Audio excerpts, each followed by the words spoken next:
Welcome back, my people, to FTBL Final Whistle. It's myself, Lies, here with my co-host, my good friend, Culture Cams. How are you doing tonight on a Thursday evening, right? Thursday evening, how you doing? Thursday evenings, bro. I don't want to be getting used to this. Let me tell you that for free. You know what I'm saying? But what did you call this show, mate? FTBL Final Whistle. When did you come up with that one? Not me. The CEOs at the top, they sent me down the heads up. This is what we're calling it from now on. They were tired of hearing us just say, welcome back to another stream. They gave us the official name, FTBL Final Whistle. We got to run with it. Final whistle. What did the people think about that one? Final whistle, Yeah, people is let us know. I see a lot of one? Ronaldo. Don't worry, we'll get into that. We'll get into Martial, we'll get into Sancho, get into Ronaldo. But we're gonna let a few of you guys get into the stream for sure. Final whistle hype. Final whistle hype. Literally, bro. All right, man. There's only really one place to start with this. Like I said, it should have been about Martial coming on and scoring a great goal. It should have been about Rashford as well.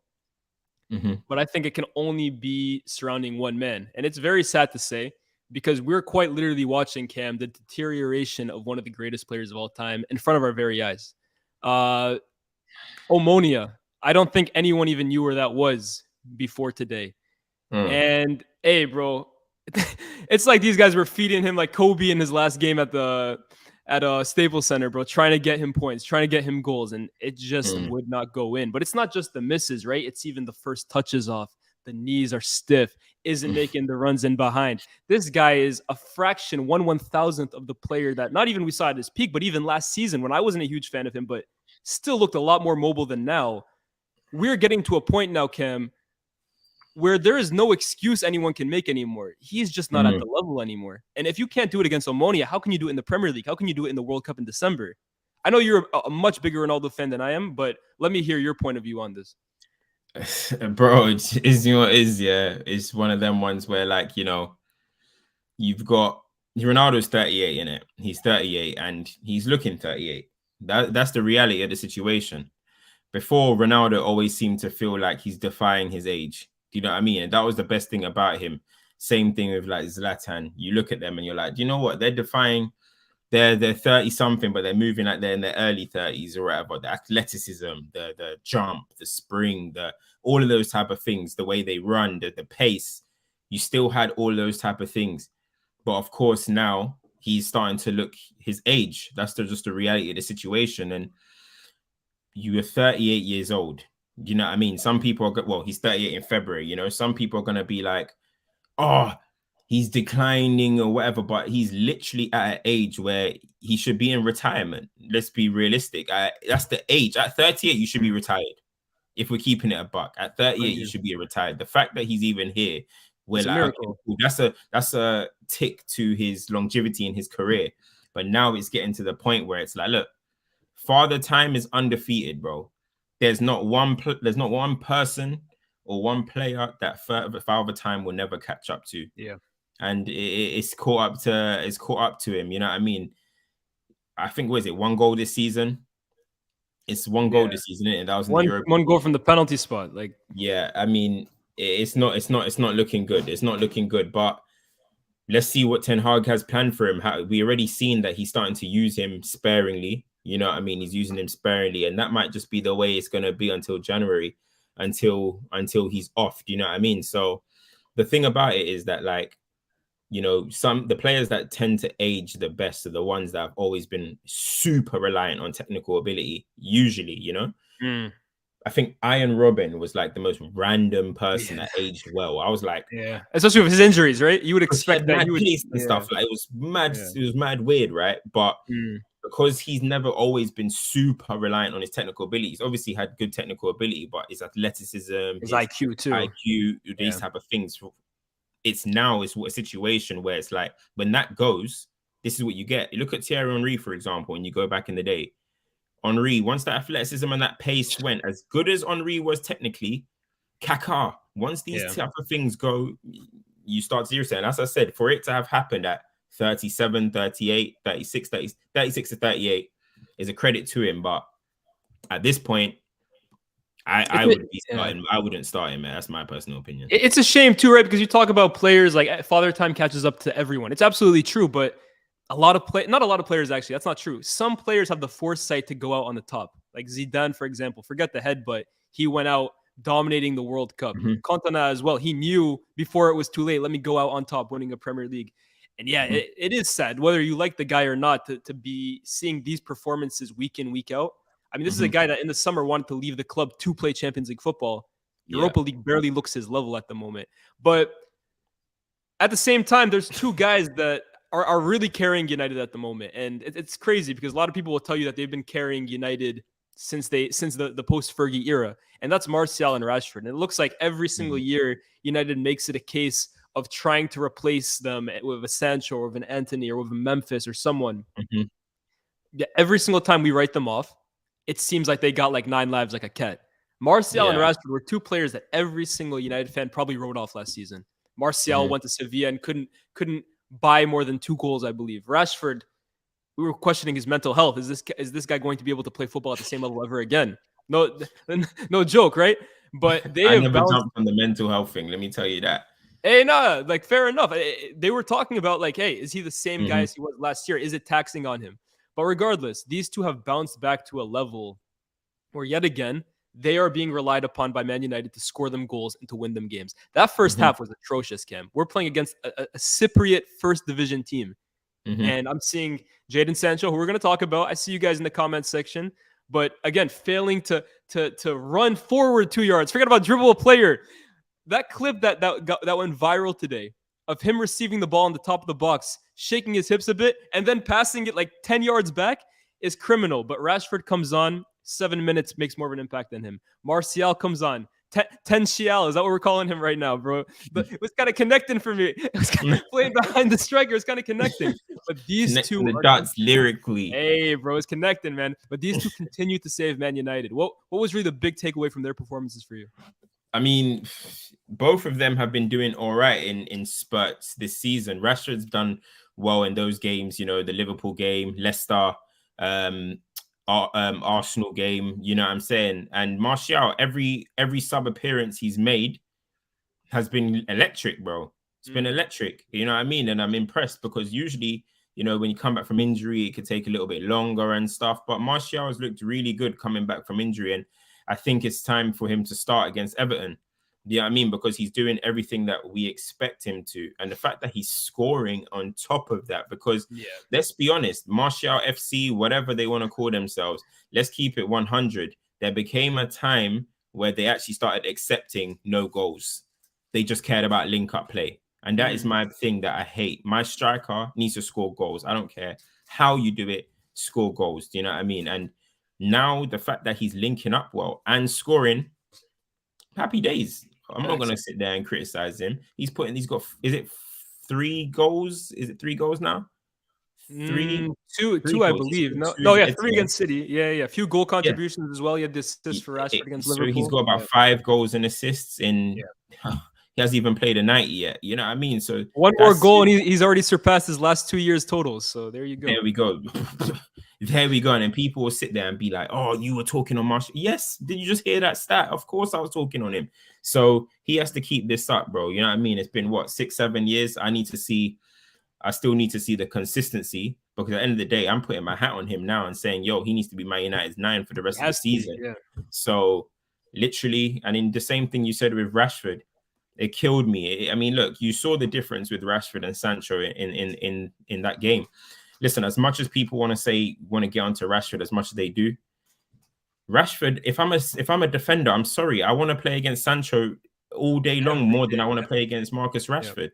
I don't care what you say about link up, and now they're telling me he should go into 8 and get this and be doing back passes like that. And nah, bro, you can't just because you're playing poor in one position just say, oh no, he go this position that he's never played.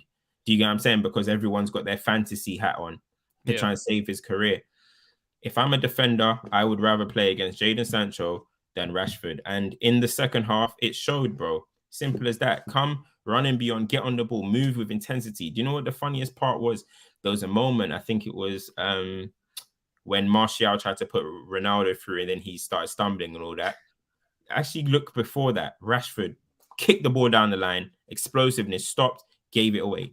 That whole move would not have happened with Jadon Sancho on the pitch, bro. Do you know what I'm saying? So 100%. listen, sometimes, yeah, you can have the technical ability but you've got to go and do the basics as well. And so right at the moment, it's way off. So Rashford and Martial are coming on, doing the basics of what they know. Rashford's running and beyond, using his intensity, using his explosiveness.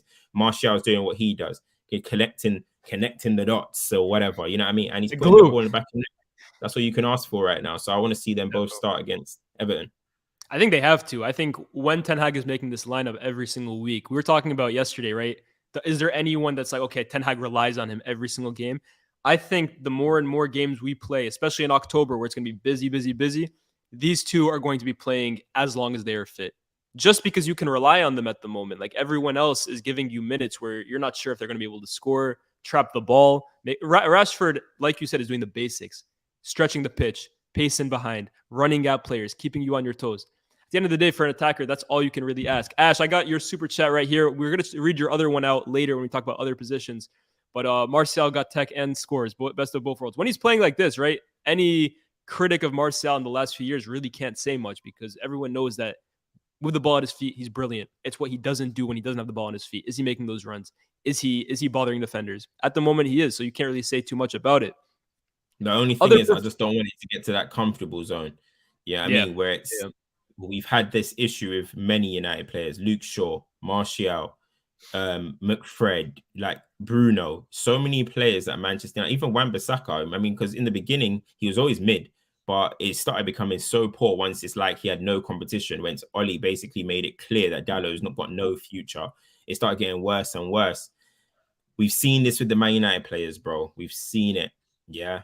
These guys get comfortable. So I just don't hope Martial don't fall into that comfort zone again. He stays with this fire in his belly because coming off the bench is making him play with fire in his belly right now. All of a sudden, you start 5 games in a row and it's back to link up play, no goals and stuff. Nah, bro, I want goals, blood. For me, the thing with Martial, though, I agree with Shaw. I agree with the other one you said. Was it Bruno? Martial, for me, has always been someone, though, that like competition is his biggest issue, right? It's not when he doesn't have competition that he gets complacent. It's when he does have competition that he almost like hides in his shell, right? He'll be playing and then someone comes and plays a few games and Martial all of a sudden just decides to stop playing. I think he's someone that really needs like an arm around his shoulder. And it seems like from preseason, Ten Hag has kind of told him, you're my kind of striker. You see with Haller last year, he likes a guy who can hold up the ball, make the glue, get other players involved. I think he looked at Martial preseason and said, look, as long as you're fit, you're my guy up front. And hey, as long as he keeps reaping the rewards, we will be happy. He came on for Bruno. Bruno, man. This guy's a conundrum. Honestly, like, I don't even know what to say about him. Honestly, you take it away. I'm at a loss for words about the guy. I want to see Bruno as an impact sub.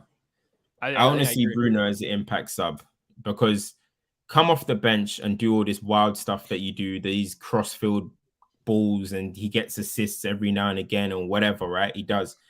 I'd rather see it as an impact sub because the most important thing is, which I keep saying, is performances is the most important thing, right? United need to put down good performances, right? That is the basis. When you put down good performances, that's what you can work off. Do you know what I'm saying? So let's give Arsenal for an example and Liverpool. Arsenal and Liverpool for examples, right? Liverpool haven't had a good performance so far this season. That's why it's kind of like, okay, what's going on? And Arsenal, even though they've lost, have performed in every game. Do you get where I'm coming from? But Bruno does not perform in games, bro. Do you know what I mean? Yes, the thing is this, we're like, what's the word? We're repeating ourselves now when it comes to this. So I'd rather see him come off the bench and be like an impact sub and see what happens because United need to control games. They need to get better in actually performing well. And at the moment, United are just kind of, it's not really that great at the moment. You know what I mean? You wanted that game today to go out there and blow them out the water, and you end up in a literally in a tussle. So for me, I'm dropping him, bro. But he's the captain of the club right now, bro. He's literally the captain. So here's the thing with Bruno, right? I remember preseason in particular, people were praising his performances because he was playing more like a more reserved role. They were saying he was playing as an 8 instead of a 10. And no, but here's the thing, right? He was losing the ball a lot less. But the problem with Bruno, right, is that his entire game, if he does not contribute with a goal or an assist, affects the game in no way whatsoever. So you were taking away that X factor from Bruno while basically having a guy do a midfield job that any player on the planet could do. He was just passing it sideways, passing it back. It's not like he was controlling games. It's not like he was like controlling the tempo. He was literally just getting the ball and passing it to Eriksen or passing it to McTominay. And now he's kind of slipping back into these old tendencies. In fact, today I saw him trying to dictate play from deep, collect the ball from his center backs and play people in behind. Don't joke with that one. Get in the box, bro. Get in the box and poach, bro. That's all you're. Don't joke with that one, bro. Mate, get in the box, my guy. But I think that's the thing with Bruno, right? Like you either sacrifice the X factor, but at the same time, when you let him just like run riot and do what he wants, it impacts the team in a negative way because then they can't pass the ball 3 times in a row. It's like when we were praising the midfielders in the last few games for all playing well individually. The team weren't controlling games, so how much can you realistically improve complement the midfield? You can't. And like you said, when he came off, it seemed like it was a lot more calm from United. They suddenly seemed a lot more imposing on Omonia. So that's not a bad show, right? Playing him off the bench. It might be the move. Cards, welcome from Brazil, bro. Bruno's actually a net negative if no goal contributions. It's here how key Eriksen is, man. Another one I wanted to talk to you about, Cam, is Casemiro. Got to start today. I actually thought he was one of United's more impressive performers. Personally, I thought his passing was pretty solid. He was actually passing between the lines.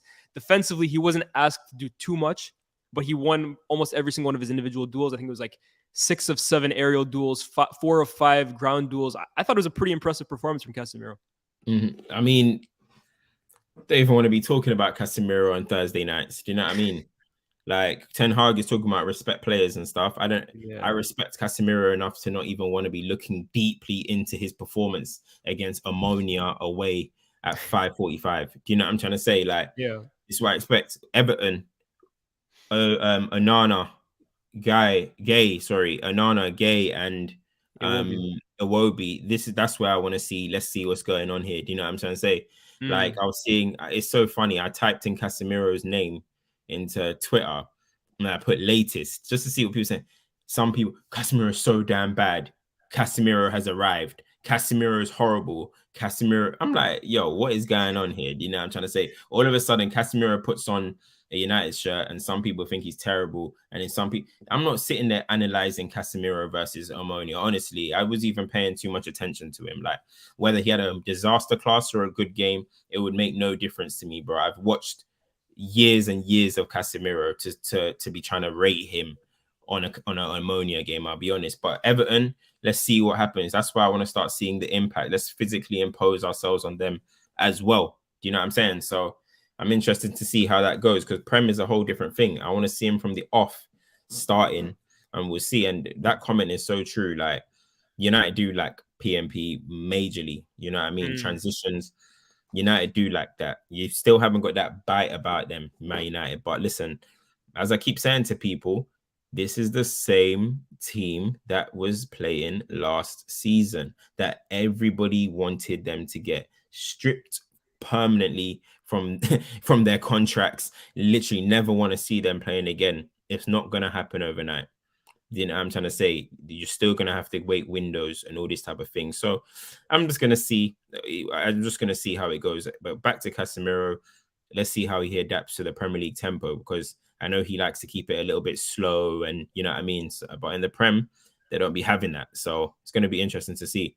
No doubt. The other summer signings, Lisandro Martinez, terrific through ball to Anthony. I honestly think he's probably the most consistent performer at United these days. I feel like you kind of know what you're going to get from him. I haven't really been shocked in a bad way by him one single game. I feel like it's consistently 7 out of 10s, and he gives you that playing from the back that's so key. I wanted to talk to you, though, about Malacia, and I'm pretty sure I know where you stand on it, but Malacia, I think, has had a not difficult, but it's been a bit of a learning curve for him, in my opinion. I think the Saka test was tough for him. The Foden test was tough for him. Today, the goal, he is at fault for a bit, but I also think Sancho's pass then was really poor. I think it put him under a lot of pressure, but it was a sub at halftime from Malacia. Do you think it's just kind of been a little too much too quickly for him at the moment? It's a tough one. Yeah, you're right in terms of it's been up and down for him. 100%. It's definitely been up and down, but I'll stick with him. I still think Man United build up better with him. I still think we do. I still see composed moments. I know it wasn't composed there, but I still see him composed in and around our first third. So I still like him. Look, as I've said before, I've seen 8 years of Luke Shaw. I'm good. I'm telling you, I'm good. I'm good with that. You know, I'm trying to say this is what happens all the time. Guys want to, United will try and, maybe replace or whatever. People have no patience for this left back. Shaw comes back in. The next season, we're going to be saying, oh, we need another left back. But I've seen it over and over and over again with Luke Shaw's career. As I said, I said it before. I've never seen a player so replaced than Luke Shaw, So I've never seen a player so attempted to be replaced than Luke Shaw. So I'm tired of seeing it. People are going to come in and say, oh, this is why Luke Shaw is going to play. It's the same people that are going to wait for Lisandro Martinez's mistake to say, oh, this is why Maguire should be playing. I know it. I know it, bro. I know it. I'm very good. Malacia, not a good moment in that particular moment. The rest of the game, he was just normal. He had a howler there. I'm sticking with him. This is how you grow, bro. Ups and downs. Here's the thing, right? Perfect all the time. Here's the thing. I think Malacia and Sancho doesn't work, in my opinion. I think you look at Sancho and everyone talks about he needs a winger overlapping him, a winger to combine with. Malacia is not an overlapping fullback. He just isn't. He's a good player, but his game is playing inverted. And I think him and Sancho on that left-hand side, you're always going to have problems with both of them. Mm-hmm. And I don't know how Malacia looks with Rashford on the left, but Rashford, to be fair, has a decent partnership with Shaw. I think Malacia will have to develop that partnership if we're going to continue with him, because the one with Sancho, I don't see that ever really working. I think Sancho is so specific in that he needs a certain kind of sounds like we're talking about Pogba here, right? But he needs a certain kind of player behind him to optimally work. And I don't think Malacia is that kind of profile that Sancho needs. So it'll be interesting to see if Malacia and Rashford can kind of strike up a better partnership, because if not, hey, man, I actually disagree with you. I think that it could be an opportunity for Shaw to get back into the team. Yeah, of course you do, because you love Luke Shaw, mate. But it's not about loving. It's not about you're a closet deep Luke Shaw fan. Regardless of whether I like him or regardless of whether playing right now, you want him playing right now, and you're. No, hold on, let me finish, right? Regardless of whether I love him or not, I wasn't going to ask for Luke Shaw to play while Malacia was playing exceptionally. I'm not gonna want players that I like to play just for the sake of them playing. I'm not you. In fact, you'd ride through Malacia through the dirt. But I think hey, look, it's a big squad, and I feel a certain way about Maguire. I don't feel that way about Shaw. I know we disagree on that, but I still think Shaw has stuff to offer in certain games. And when Rashford plays, I'd like to see that partnership continue. They look decent at times in the second half, but that's kind of where I stand on that. Yeah. Until Luke Shaw gets 5 games in a row again, and then all of a sudden he's Mr. Comfortable and he's added 10 kg on again. You know what I mean? But Cam, here's the thing, right? If United wins those 5 games, of Luke Shaw playing, where do we stand there? It's not. Oh, no, you can. It's the same situation as McTominay. You know what I mean? You win the games, of course. Yeah, you can play, but eventually you're gonna go bust. We know it. But that's my whole thing. I'm not giving up on Malacia. I'm not giving up on Malacia here. I'm just saying, for a player that young, there's 2 ways of going about it. There's your way and my way. Your way is playing him through it and hoping that he learns from those mistakes and he comes out better, which is fair. It's a tried and tested method. We'll see what Ten Hag decides to go with. Me personally, I'm not outraged by any way that Ten Hag decides to go with that. Only other 2 players I really wanted to talk about is the 2 wingers, Antony and Sancho. Antony, I thought, actually played a pretty good game, right? He is a flawed footballer. He is not perfect. He's not worth 100 million pounds, in my opinion, but he's kind of got a bit of dog about him too. Defensively, he tracks back. He helps Dalot defensively for sure. And he's got these Mahrez tendencies for me. Those curlers from the right coming into the left. He's got that in his locker. I mean, he almost scored a few worldies today. And then Sancho on the other side, which people were so kind of desperate to say, oh, is Antony just another Sancho? I think just a few games in the season, it's quite evident to see that while neither of them are extremely explosive, Antony has a bit more about him than Sancho does, right? 100%, because look, he's got a shot on him. First and foremost, he can shoot. You know what I mean? He's got a shot on him. He's got a little bit more confidence about himself, I feel. As you mentioned, he's got a bit of dog in him. You know what I mean? He kind of wants to put himself about a little bit more. Do you know what I'm saying? So both of them annoy the hell out of me. The fact that they can't ball carry, that annoys me. Do you know what I mean?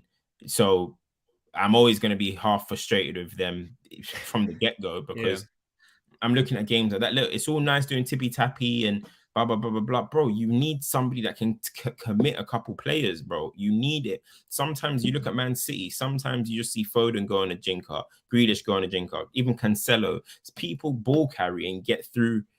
You need to shift people. It's okay doing tip tip tip. So, but yeah, I agree. I think he's got a little bit more about him than Sancho. 100%. Today was just a whatever. He had a good little shot. He's new. You know what I mean? He's new, so I'm gonna wait a bit more for him. Could have scored too, right? I mean, that pass from Lissandro, right? Should have scored. Yeah, bro. Yeah, he was unselfish there, innit? I don't know why. I'm just saying that movement to get in that position. We haven't seen that from the guy on the other side. There we go. So for me, I'm okay with him at the moment. I still want to see way more, but you know, I've heard that his agent said that he's working so hard to try to adapt to the Premier League and stuff like that. So it sounds like he's trying to do the right things. Not going to kill him yet.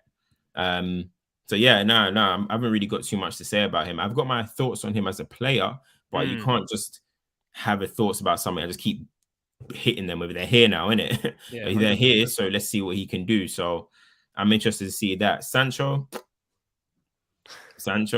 How many times can you repeat yourself, right? I can't even be bothered to be repeating myself. Listen, just go back to mate. If you see the way I was last episode, the episode after that, hey yo. If you see the way I was getting cooked when I first talked about Sancho, it was mad, bro. But it is what it is, man. They're talking about he wants the number 7. Listen, that number 7 will eat him up and spit him out, bro. You know what I mean? He should go nowhere near that. The guy needs to buck up his ideas fast because Rashford ain't letting up. Yeah, I mean, you seeing Gakpo, bro. You seeing that, brother? He's lucky, bro. He's lucky, and you know Ten Hag wants him, so and he wants to play for Man United. So if he comes true, that's another one, bro. Nobody's out here waiting for my man, bro. He needs to come and do dirt quickly. No one is waiting for this guy. Because for me, he shouldn't even be starting. You know what I mean? Because I'm looking at him. He's not taking on players. Yeah, he can't take on players. He's not even linking up well. So this myth that people are trying to hit me with, like, you need to watch him through 90 games. No, he's not linking up well. He's not doing anything at the moment. Do you know what I mean? It's just I'm actually, in a way, that's just ruining us a little bit. So big questions are going to be asked of him, boy. Big questions. Because right now he's going real bust. So I'm watching him. They cooked me, right? Because I even said it in the group chat. This is where I said it the first time. But Rashford and Sancho were both under massive pressure, like massive, the minute United spent 100 million on Antony. Because everyone knows that Antony is Ten Hag's guy. It's his marquee signing, and he's going to play until the wheels fall off. And it put major pressure from both Rashford and Sancho, who's going to claim that left wing spot. Because we've already seen with Ten Hag, this guy doesn't rotate. Everyone's saying, oh, you need a big squad. Oh, we have a lot of options in attack. Ten Hag rides with these guys till the wheels fall off. You're seeing Eriksen play 3 games a week. And I said for the first time in Sancho's career, in Sancho's Manchester United career, he was under major pressure. Everyone gave him the year off last year because United were bad. It's his first season. He needs to adapt to the league. There's no more pressure off. Now there's full pressure on him. And one of them has raised their expectations and raised their level to what they should be in Rashford. And the other one has stayed the same. And if anything, he's actually gotten worse. I think Sancho is playing the worst football he's had in his Manchester United career. And that's not saying much, right? Because last season wasn't great. But right now, I agree with you. I think he's hurting the team. Everyone's going to talk about Malasia's error, but I think that comes from Sancho. Why are you passing it back to your left back? The ball in the box is beyond me, bro. You got to do things with intent. It's even the fact that he tried to do something, it messed up. Then he was like, "Oh, let me go backwards." That is, you can't. But we're talking about the high, like Man United. You're trying to strive to be at the highest level. You got to do things correct, bro. And he's just currently fluffing around. You know what I mean? And listen, as I said, I bet if you speak to any defender in world football, who would you rather play against, Sancho or Rashford? They will say Marcus Rashford, bro. I mean, sorry, they would rather play against Jadon Sancho. Do you know what I mean? Because it's easy, it's food. I'm looking at Omonia defenders are just looking at him. They know he can't beat them down the line. They know that he's not going to do anything to get, even if you do some little twinkle toes, you haven't got enough to get past it, to even keep going. I said to people before he signed, you look at Sancho's videos where everyone's saying he's a mad dribbler and he's this technical mad baller. You look at his videos, a lot of what he does are reactive dribbling, bro. nutmegs, drags, stud rolls. These are all reactive dribbling types, bro. They're not like get the ball, see you and take you on and go past you or anything like that. All these skills, goals, and highlight moments that you go on YouTube, go and watch it after this video. They're all reactive dribbling, and 90% of them, he's not even fully getting away from that player. And if he did, there's a lot of contact that took place.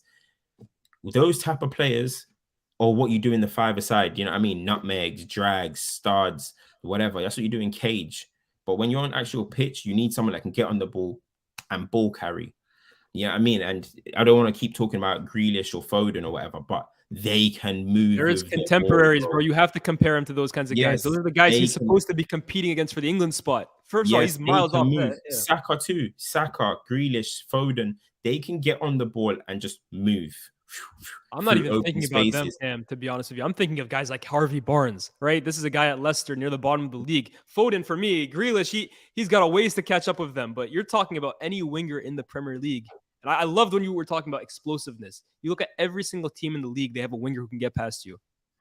Sancho can't do that.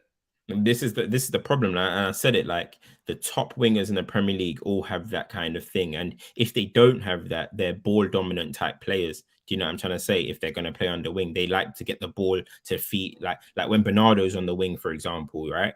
He's not going to stay there because he's ball dominant. Get me on the ball. Boom, boom, boom. I'm going to move. However, with Sancho, he's not ball dominant. He's not explosive. You're struggling there. If you can't take a player on, you're not explosive, you can't take players on, and you ain't ball dominant who's going to be getting the ball, popping it around, and you're like the glue, the magnet on the ball, then you're struggling. There's only there's about 2 profiles of wingers in the Premier League. I'll even go one more, which he doesn't have. I'm talking about in history of the Premier League, bro. That's not even the history. When I said the other day, I said something about Robert Pires and everyone's like, oh, Nasri. Okay, cool. Let's just say Robert Pires and Nasri are the only 2 types of players that are remotely close to a Jadon Sancho in Premier League history, bro. Yeah. We're talking about outliers, pure outliers. It's not easy, bro. I would even say those 2 were way more direct than Sancho was. They were. Like, Nasri is taking players on. He's not extremely explosive, but he's very diminutive. He can get past players. Sancho, bro, if you can't do it against Omonia, what hope do you have at the weekend against Everton with their physical defenders? I love this comment here because Kagawa Mkhitaryan, I was thinking of Mkhitaryan during this game.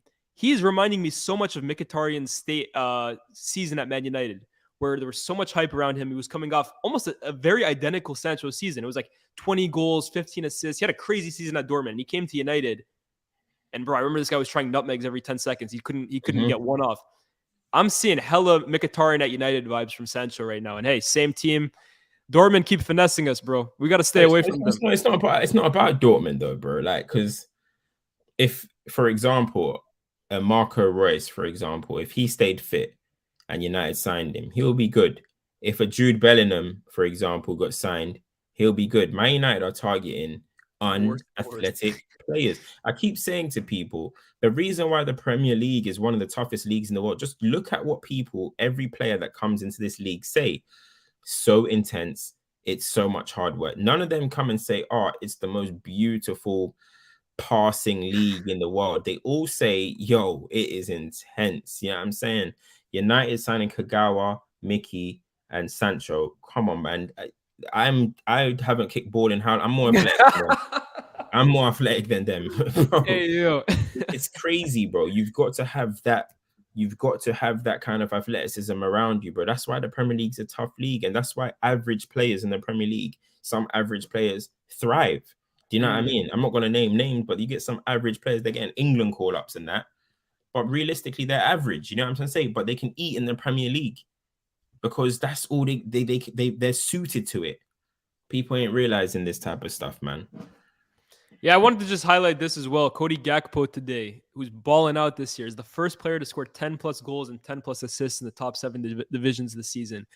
That's another guy, right? Ten Hag had his eye all over him. There was initial bids, and I think PSV at the end of the day decided that, hey, maybe we can get a bit more than like the 30, 40 million pounds he was rumored to go for. And hey, with this kind of form, he's also balling for the Netherlands. It may not be too long until you see United go in with another 60, 70 million pound bid. Bro, and then at that point, United need to be locking in. No, I'm not talking about Saka.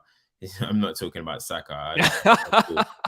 I'm not talking about Saka. Hey, yo. Saka's not average. Saka's a Clear good your player. name, bro. Nah. Saka's a good player. He's not average. Hey, damn, somebody got it though. But but anyway, yeah. So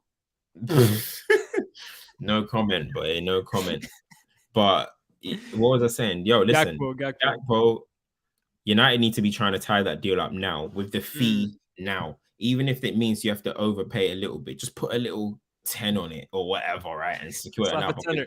Bro, slap a little 10 on it, bro. Because if he scores even 2 goals at the World Cup, it's peak. You know, that World Cup tax is crazy. You're getting a James Rodriguez situation all of a sudden. You're getting an El Hadji Diouf situation. You're getting, bro. You don't want that, bro. Who was the guy in Russia last World Cup? The guy who went to Monaco, Golovin. Who? Golovin. You know what I mean? Let's not forget Andre Arshavin. You know what I mean? Arshavin. People get made. Listen, career moves after the tournament. So United need to quickly. I'll be on the phone now. Richard Arnold, Matt Judge, and Donny, I can't remember his name, John Murto. Go and call my man now and try and tie that up if you want to, bro. Because, boy, it's not looking good. That's a rise. Honestly, I think from this game, that's all we probably really have to talk to. United made it way more difficult than they should have. Lindelof, we're not going to talk too much about him, but this shows why he is the worst center back at Man United at this point, right? I think he is just a calamity. He's never been good. Yeah, I agree. I actually agree with that. Ever. He's never been a good player. For me, he's always been like, you know, when you look at the word mid, like average, that is Lindelof, bro, in a T to a T. He is average, bro. Like, there's not one partnership that Lindelof has looked good in. You know how mad that is? Do you know how mad that is? There's not one partnership, bro, that he has looked good in, bro. It is spooky, bro. Nah. I'm good with Lindelof, man. He's the hunchback. That little hunchback over the top ball. Boy, he's playing career off that. Ball playing hype. Man's getting caught on the ball and the gun and scoring, bro. Allow it, man. Yeah. No, but it should have been a convincing win from United today, honestly. Poor defending on that part. Ronaldo missed so many clear-cut chances. Rashford missed one at the end where he probably should have scored. Should have been a better pass to Ronaldo. It should have been an easy day at the races. But, hey, we move. This group is still not solidified. I don't know if you read that the Europa League group stage now, it's different. In that if you finish second in the group, you end up playing third from the Champions League groups. Oh, is it? Yeah. So you could end up playing Barcelona next round if you don't win the group. United need to top the group. That's what I'm saying. So they're not making life easy for themselves, but hey, we move. If you guys got any last minute questions, we'll take them. It's not going to be too long of a one today. I did star some of them. Shout out Cams and Leah's best football content creators on the planet. 10K subs. Yo, big up to all of you guys. Cam was talking about Sunday. I told you we can get it by Thursday. You guys came through, man. We needed 250 subscribers, and you guys came in clutch. So much love to all of you. We gained like 400 subscribers in like 2 days, bro. Hey, man. You guys are real as fuck for that. So honestly, just more content on the way. We're going to keep killing it, but we can't do it without you guys. So much love for that as well. Arsenal just went 1-0 up in Ketia. Ash, I know you want my guy. I'm telling man about Nketiah, you know. Listen, I was not familiar with his game. Yeah, I had to study him. I looked at him properly. He's a good player. And I said, nah, this guy will bag. And I remember I went on AFTV and I said, Nketiah will bag anywhere he goes, in my opinion. And the Arsenal fans on AFTV were like, look at him trolling. He wants Nketiah to start. I was like, bro, Nketiah will score goals. He's scoring off every sub appearance. It feels he's scoring whenever he gets a start, and every sub appearance he's causing havoc. That's a good player, bro. I'll take him at Man United, bro. You're mad. Facts. Ash goes, McTominay, the worst cameo I've ever seen.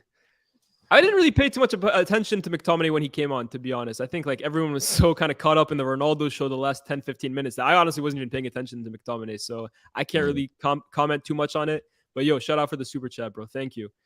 What are your thoughts on Everton this season? That's who we're playing this weekend. I know you're a big Frank Lampard fan, real men, and his team have the best defensive record in the league this year. They've conceded the least amount of goals. And this was a guy that, even myself included, most people expected him to be the first manager to lose his job this season. And it looks at this point that he's cruising with Everton at the moment. They don't have a great squad in terms of personnel, But I think he's really gotten rid of the big names that Ancelotti had brought in, that Benitez had brought in. Alan is gone now. Dele Alli is gone now. And he's really building a side in his image. Guys that just fight for the badge, as cliche as that is. They run, they do their jobs, and they get results. Mm-hmm. Yeah, no. Everton, look, they've unbeaten in, what is it, six Something games? like that, And yeah. unbeaten in 6 games. I think it's going to be interesting. We had to get them at this moment, innit? We had to get them in the moment where they're unbeaten and stuff. And it's not going to be an easy game, bro. Goodison's going to be rocking, and man, they're going to be confident. Let's not forget about that. They're going to actually be confident playing against Man United, and that's a problem. You know what I mean? United don't win games in the dugout anymore, in the tunnel. You know what I'm saying? So they're going to be really up for it. Iwobi's balling, Anana's balling. They're going to be live on TV. They're going to want to show everybody, bro. Listen, here we are. Do you know what I'm saying? Here we are. So let's see, man. It's going to be super interesting. I actually think it'll be a tough game. It'll be a tough game, bro. United don't win at Goodison Park anymore either. The last time they won was 2018 under Mourinho. It's been a minute. It's been a minute still. Yeah, so it's going to be a tough game, but I'm glad, bro. I'm glad they're doing well because, listen, everyone had Lampard as the first manager to get sacked. Hold that. You know what I'm saying? Here comes your inner blue. Here comes your inner blue coming out, bro. Shout out my boy Frank. That's what I'm saying. Super Frank. You know what I mean? Big him up, man. Big up Thierno. Best show on YouTube. Much love, my guy. Appreciate it. Let's see a few more. Do you think Gakpo can be deployed as a striker in the future? I haven't watched much of Gakpo in terms of 90 minutes, but I look at his build, I look at his dribbling style, I look at his movement. I actually do think that there is a chance that he could be deployed more centrally, right? Like, I'm not a huge fan of really big, tall wingers just because they don't really have like the agility that you would from like a smaller, diminutive one. But he scores goals for fun, good ball striker, good frame. I could definitely see him playing more in the middle down the line. Yeah. I think that as well. As soon as I saw him, I said I think he should play. I think he should play as a 9. Do you know what I mean? I was looking at that. I said that as well. And United need a 9. Who knows? Get him in. He might be able to just transform into that. Who really knows? But no, he looks like he's got the capabilities. Yeah, I mean, the most important thing is to see. The most important thing is to see if he can do the whole back to. Yeah, absolutely. Back to whatever, you know what I'm saying, innit? Back to the defender. Yeah. If he can do that type of game, but his ball striking looks good. He looks direct. He looks physical. He doesn't look like he can get pushed around. Yeah, sweat. I've seen him in the captain armband. I don't know if he's the actual captain. So that's a little bit of leadership right there. So yeah, man. Who knows, man? Like, listen, I'm agree with you. The big wingers like that is very risky. You got to be Cristiano. You know what I mean? It's time to be that, or Bale. You know what I mean? You got to be like that level of. So that's quite difficult, but. Nah, I'm interested to see. He looks like a driller, but hey, so did Memphis, you know? So who knows? That league is spooky, right? You know what I'm saying? Let's see what happens. People are saying United won under Ollie in 2020. I remember now with Cavani. It looked like Ollie was actually going to get fired that game. Oh, yeah. They pulled something out. Yeah, that's fair enough on that one.